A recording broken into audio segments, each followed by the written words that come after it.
তো একটা সিম্পলিফিকেশন দেওয়া আছে, এর মান কত? আচ্ছা আমি 2 নম্বর কোশ্চেন এটা লিখছি। কি দেওয়া আছে?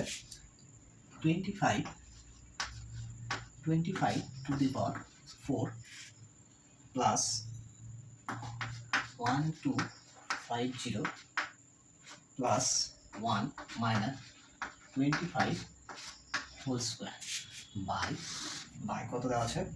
25 স্কোয়ার প্লাস 25 প্লাস 1। এইটা হচ্ছে সিম্পলিফিকেশন করতে হবে।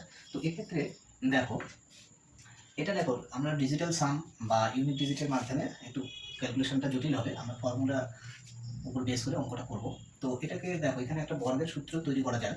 তো দেখো 25 এর পাওয়ার হচ্ছে 4, এটাকে আমরা কত লিখতে পারি? 25 এর স্কোয়ার, তার স্কোয়ার, ঠিক আছে।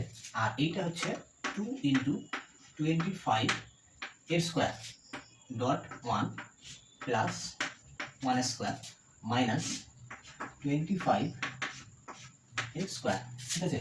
আর নিচে সেম থাকবে 25 স্কোয়ার প্লাস 25 প্লাস 1। আচ্ছা দেখো, এটা কত হচ্ছে? A square plus 2ab plus b square, এই ফর্ম তৈরি করছে। তাহলে 25 তার স্কোয়ার প্লাস 1 এর হোল স্কোয়ার মাইনাস হচ্ছে 25 এর স্কোয়ার, ঠিক আছে। 25 এর স্কোয়ার, আর নিচে কত রয়েছে? 25 এর স্কোয়ার প্লাস হচ্ছে 25 প্লাস 1। ওকে, তো এইটা এবার দেখো, স্কোয়ার মাইনাস বি স্কোয়ার যদি আমি এটাকে ভাঙি, তাহলে আমাদের কি আসবে? তাহলে এ plus B A minus B, তাহলে 25 এর স্কোয়ার প্লাস 1 প্লাস হচ্ছে 25, এইটা একটা আসবে এ প্লাস বি। আর এ মাইনাস বিটা কত হবে?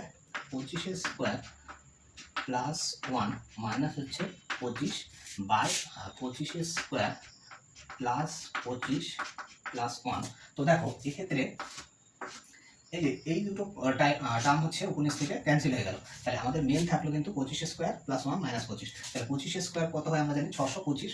625 থেকে আমাদের কত বাদ যাবে? 25 বাদ যাবে 600। 600 সঙ্গে 1 যোগ করলে 601।